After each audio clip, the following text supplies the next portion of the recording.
જય શ્રી કૃષ્ણ, જય સ્વામિનારાયણ. અત્યારે જો આજે ઇવનિંગમાં વ્લોગ બનાવું છું. સલૂન ઉપરથી આવી ઘરે અને હવે બનાવું છું આજે ડિનર. અને એ સરસ મજાનું શાક બનાવું છું, ગાજર બ્રોકલીનું. તમને સરસ રેસીપી આપીશ, એકદમ હેલ્ધી શાક, મસ્ત મજા આવી જાય ખાવાની. અને દેવમને જો કાલથી હવે સ્કૂલ સ્ટાર્ટ થવાની છે. દેવમ એક્સાઇટેડ. એવું શું શાક તે ખાધેલું બીજા પેલું ગાજર બ્રોકલી તો દેવમ પહેલાંય તું ખાધેલું છે એ શાક. તો પછી આજે શું કર્યું બોલો? PS5 જ રમ્યો ને એટલું મને ખબર છે. હવે આખું વીક નહીં મળે. હા એટલે શું રમી લીધું? પછી રીડિંગ કેવું કશું કર્યું? Yeah okay. ચાલો મેં જો તેલ મૂકી દીધું છે. તેલ આવી જાય ને એટલે પછી આપણે નોર્મલ શાકમાં જે વઘાર કરીએ એવી રીતે કરવાનું છે. ચાલો તો બ્રોકલી ગાજરનું શાક બનાવું છે. તેલ મૂકી દીધું, તેલ આવી ગયું છે. હવે ગરમ થઈ ગયું. મને લાગે તેલ થોડું વધારે છે.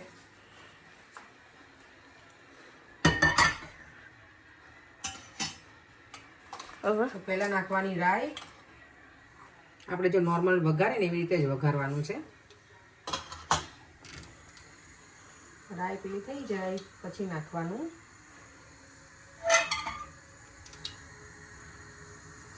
જીરું. શું? જીરું. ખાલી જીરું. પછી નાખવાની હિંગ. અને હું હળદર આમાં જ નાખી દઉં. અને બ્રોકલીને જો મેં આવી રીતે છે ને થોડા મોટા પીસમાં રાખવાની, બહુ ઝીણી નહીં કરી નાખવાની. અને ગાજરને આવી રીતે થોડી પતલી પતલી સ્લાઈસ કરી નાખી છે મેં. બંને પાણીમાં નાખી દીધું છે મેં ક્યારનું. અને હવે એને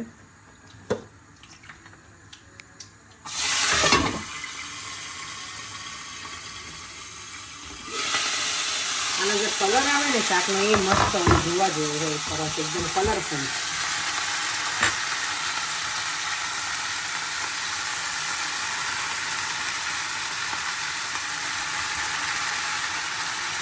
I think વધારે કેરેટ ના બેટા, બ્રોકલી નીચે જતી નહીં ને એટલે એવું લાગે. આમે બ્રોકલી બફાય પેલી થઈ જશે ને, ચડી જાય ને પછી ક્વોન્ટિટી ઓછી થઈ જાય આની. કેરેટની બ્રોકલીની. બ્રોકલી. તમે લોકો કોઈ આવું શાક બનાવ્યું છે બ્રોકલીનું તો કહેજો.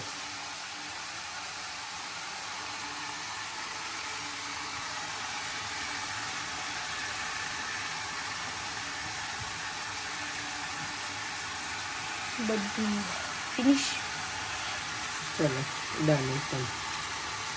અને આમાં છે ને પાણી નહીં જાય જરાય શાકમાં. ખાલી આ આપણે ધોઈને નાખીએ ને એમાં જે પાણી હોય ને એ જેટલું જશે. મિક્સ. અને આને ધીમા ગેસે લીડ બંધ કરી અને રહેવા દેવાનું. મીઠું નાખી દઈશ અત્યારે જ હું. લસણની ચટણી નાખવાની બસ.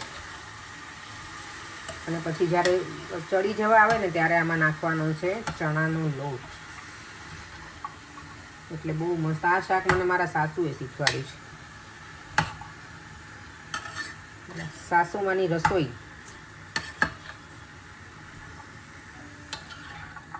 લાગે છે ને મસ્ત કલર, એકદમ ઓરેન્જ ને ગ્રીન, ચકાચક.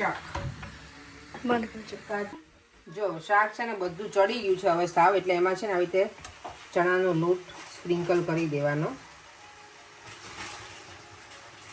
તમને ખબર જ્યારે સ્નો પડે એવી જેમ તમને એવું કરે છે. એવું કરી અને બસ હવે આને મિક્સ કરતા બહુ નહીં નાખવાનું, નહીં તો પછી સાવ શાક છે ને એકદમ ડ્રાય થઈ જાય. એટલે એવું ન મજા. થોડુંક શાક લચકા જેવું હોય ને તો ગમે. એટલે આટલું જ મેં નાખ્યું છે. અને હવે આને થોડી વાર સ્ટીમ થવા દેવાનું એટલે આપણું શાક રેડી. આમાં મેં લસણની ચટણી એડ કરી હતી. અને બસ બાકી તો બધા મસાલા જે આપણા હોય ને એ જ મેં એડ કર્યા છે. બાકી શાક બની ગયું છે સરસ મજાનું. મારા સાસુને આવું શાક ગમે, કોરું. એમ કે કોરું શાક સારું લાગે. મને થોડુંક રસાવાળું ગમે પણ આમાં તો પાણી ના નખાય તો સારું ના લાગે. એટલે હવે બસ આને થોડી વાર રહેવા દઈશું. એટલે લોટ અંદર આપણો બફાઈ જાય એવું કહીએ ને, ચડી જાય એવી રીતે. જો રોટલી મસ્ત મજાની ઘીથી લચપચ બની ગઈ છે. દેવમને પાપડ ખાવો તો એ શેકી લીધો છે. ઓનિયન્સ અમારે કીધું છાશ તો બાકી છે. બોલો પડે તમે શું કહેશો? કઈ નહીં, ચાલો હવે ખાઈ લઈએ. 8:30 વાગી ગયા. થઈ ગયું છે. કાલથી સ્કૂલ ચાલુ. કાલથી દેવમને સ્કૂલ શરૂ છે એટલે અમારે અત્યારે ફટાફટ કરવું પડશે બધું. ક્યાં છે ઓમ ને તુષાર? ક્યાં બહુ બધાના મેસેજ આવે છે ઓમ ને તુષાર બંને ગાયબ થઈ ગયા છે. તુષાર 2 મહિના માટે કઈ ગયો છે, એના જોબ દૂર છે ને એટલે. હા, અને ઓમ પરમાનન્ટલી કેન્ટન રહેવા જતો રહ્યો છે કેમ કે થઈ એને ગયો છે અહીંયાથી એના જોબ ફ્રેન્ડ સાથે. એને જોબ માટે બહુ દૂર થતું હતું એને. તો ઓમ ભાઈ હવે અમારા વિડીયોમાં નહીં હોય. નહીં આવે. અમારા માટે સરપ્રાઈઝ જ હતું એને જ્યારે અમને કીધું ત્યારે. નહીં, ક્યારેક ક્યારેક ઘરે આવશે તો લઈશું એને. અચાનક જ એને મૂવ થવાનું ડિસાઈડ કર્યું હતું ને એટલે. અને તુષાર તો ઓબ્વિયસલી એની જોબ એવી હતી કે અહીંયાથી 3 કલાકનું ટ્રાવેલિંગ છે એટલે એ કહીને ગયો છે. લેટ્સ સી હવે એને શું કઈ રીતનું છે જોબનું પછી આગળ. નહીં, ઘરે આવશે તો આપણે વિડીયો બનાવશું છોકરાઓને. હા, પણ ઓમ તુષાર તો ફ્રી જ નથી પડતો ને. ઓમ તો કદાચ ફ્રી પડશે. તુષાર તો મને લાગે 7 days કામ કરે. તુષાર અમારો હાર્ડવર્કિંગ બોય છે. 7 થી 11 બિચારો લેવાઈ ગયો હશે.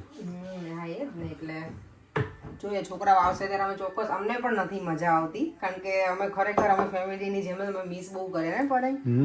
તુષારને તો અમે બહુ જ મિસ કર્યું. બહુ બધાના મેસેજ પણ આવે છે કે તુષાર દેગાને સ્પેશિયલી ફોર મી આઈઝ એનો આઈડી છે ને એના તો બહુ બધા મેસેજ હોય કે તુષારને બતાવો, તુષારને બતાવો. બતાવશું પણ તુષાર હવે અહીંયા આવશે ત્યારે બતાવીશું. અમારે જોર નહીં. તુષાર કેવો થઈ ગયો, ઘણા ટાઈમથી જોયો નથી નહીં તુષાર. મહિનો થઈ ગયો નહીં આપણે. મહિનો થઈ ગયો. સુકાઈ ગયો હશે બિચારો. હા, મહિનો હવે થશે.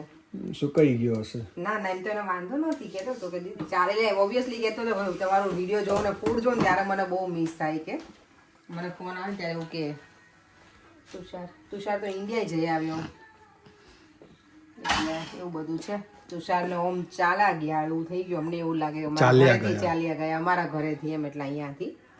બધાની ડેસ્ટિની અલગ અલગ હોય ને. હા, એટલે છોકરાને પછી જોબનું એનું સેટ ના થતું હોય એટલે લોકોને મૂવ થવું પડે. ચાલો અમે હમણાં ઘરમાં ઇન મીન ને તીન જ છીએ. ખાલી ખાલી લાગે ને ઘર ખાલી લાગે પણ પછી યુઝ ટુ થઈ જઈએ પાછા. ઘણી વખત મારા માટે એવું મને લાગે કે મને કામ ઓછું થઈ ગયું છે એવું. ઓબ્વિયસલી છોકરા હોય એટલે જમવાનું બધું વધારે બનાવવાનું હોય પણ અમે જોડે હતા તો મજા બહુ આવતી હતી મને કારણ કે લોકો અહીંયા તુષાર તો મારો એવરી ટાઈમ અહીંયા હોય મારી જોડે જ કે દીદી લાવો આ કરું, દીદી આ કરું. ઓમે હોય ઓમ જ્યારે ઘરે હોય ત્યારે. ચાલો હવે ડિનર કરી લઈએ. આ મારો છોકરાને છે ને દે મારી એક્સાઇટેડ. કાલથી સ્કૂલ ઓપન થાય છે. એને ગેમ રમવાનું બંધ. છાસ નહીં બનાવી ને હજી. ના, સ્કૂલનો યુનિફોર્મ. સ્કૂલ યુનિફોર્મ બેટા બધું રેડી કરી નાખજે. સવારમાં શોધવું ના પડે. ઓકે. મમ્મા બોટલ પેલું ક્યાં છે? કઈ બોટલ દેવા? બધી અંદર મૂકી છે મેં. ઓ નો, હું ભૂલી ગઈ. આજે હું લઈને ગઈ હતી. ના ના, બોટલ બીજી છે, ઘણી છે અંદર. સો સોરી દેવા. છે બેટા અંદર ઘણી બધી બોટલ્સ છે. ગરમ પાણી લઈને ગઈ ને બેટા તો હું એ લઈને ગઈ હતી. સારી પેલી તો અહીંયા નથી ને ગ્રે વાળી. હા, કેમ ગ્રે વાળી પેલું થયું બંધ? અમારું ડિનર ટેબલ થઈ ગયું છે રેડી. ફરેંગ શાક કેવું લાગ્યું? ગાજર બ્રોકલી તમે બહુ કહેતા હતા ને. મસ્ત સરસ બન્યું છે. હેલ્ધી. દેવમને કેવું લાગ્યું? ચલો આપણે રિવ્યુ લઈએ. પણ એ તો એટલો ખાવામાં મશગુલ છે ને મારો છોકરો. ધીમે ધીમે ખાવાનું ચાવીને બેટા. કેવું છે શાક? મસ્ત. જો પાપડ છે, શાક, રોટલી, છાશ અને અથાણું છે, મેંગો. પરેંગને તો જો હજી આ સિરીઝ અમારે પૂરી નહીં થઈ. કેટલા દિવસથી જોવો પરેંગ? 3 દિવસથી. ચલો સુવા નથી જવું? પતાઈ જવાનું. કેટલી વાર છે? શાદી છે તમારી. શાદીને જોઈને શું કરવાનું છે? મજા આવે જોવાનું. સરસ છે. આ બધી આવી ગામડાની વેબ સિરીઝ જોવાની મજા આવે. દેવન તો જો આજે અર્લી સુવા જતો રહ્યો છે. મને ખબર નહીં પેટમાં અચાનક જ દુખવા લાગ્યું છે. I don't know. ઘરે આવીને મેં છે ને જમવાનું બનાવતા પહેલાં થોડાક ઓળા ખાઈ લીધા. મને લાગે એના લીધે પેટમાં દુખે છે. ઓળા જોઉં ને એટલે મારાથી રહેવાય નહીં. શેકેલી સિંગ છે લઈને આવી હતી ને એના લીધે કદાચ એવું થયું હશે. અને જો આજે હું મારા કાનાજીને બતાવી અને પછી છે ને વિડીયોનો એન્ડ કરી દઉં. ઠંડી છે ને તમે સરસ મજાનું ઓઢાડી દીધું છે ભગવાનને. મારા સાસુએ મોકલ્યું છે. એ કાઇન્ડ ઓફ હોડી જેવું છે, સરસ છે. અત્યારે તો ઘરમાં તો હીટર ચાલુ હોય એટલે ચાલે. પર એને છે ને થોડુંક ડિસ્ટર્બ થાય છે. હું વિડીયો કરતી હોય એટલે એને વોલ્યુમ ડાઉન કરવો પડ્યો ટીવીમાં. આપણે હવે સૂઈ જઈએ. ગઈકાલના વિડીયોમાં મેં પૂછ્યું હતું કે ગુંદાનું શું બનાવે તો ઘણા બધાએ કોમેન્ટ કરી છે કે સંભારો પેલું અથાણું બનાવાય કે શાક બનાવાય કે સંભારાની રીતે. જોઈએ હવે કાલે મને કેવો ટાઈમ છે ને એ પ્રમાણે કંઈક બનાવીશ. અને હવે વિડીયોનો એન્ડ કરી દઈએ. ફરીથી મળીશું કાલે નવા વિડીયો સાથે. Bye bye. જય શ્રી કૃષ્ણ, જય સ્વામિનારાયણ. વિડીયો કેવો લાગે કોમેન્ટ બોક્સમાં જણાવજો. બાય.